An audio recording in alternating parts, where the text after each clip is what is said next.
c'est une paire donc qui devrait tester le support à 1,0638 cette semaine.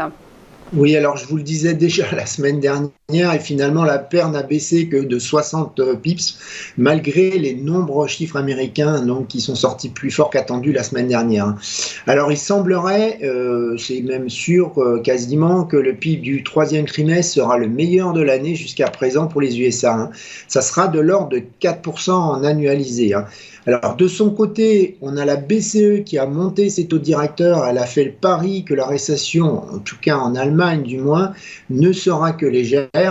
Par conséquent, si la Fed ne suggère pas dès mercredi une hausse de 25 points de base, alors pas pour la réunion suivante évidemment puisqu'elle est 2 novembre, il est possible que cet événement fasse réellement bouger l'eurodoll. Mais en tout cas, ça serait sinon plutôt les indices des directeurs d'achat en zone euro et non pas la Fed qui ferait bouger la paire. Alors ce sont eux qui vont dicter si la paire va continuer d'enfoncer les supports ou se stabiliser dans un premier temps.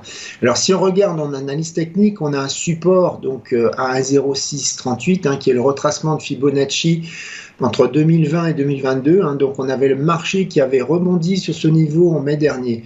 Plus bas, on a 1,0540 qui est une zone de support qui a été testée lors du premier trimestre de l'année.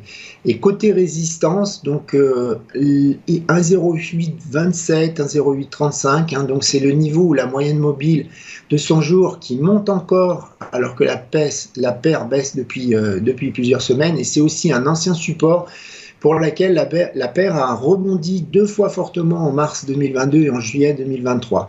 Si on cherche une résistance encore plus haut, il y a 1,0893 qui est la moyenne mobile 100 jours qui, elle, à l'inverse, baisse.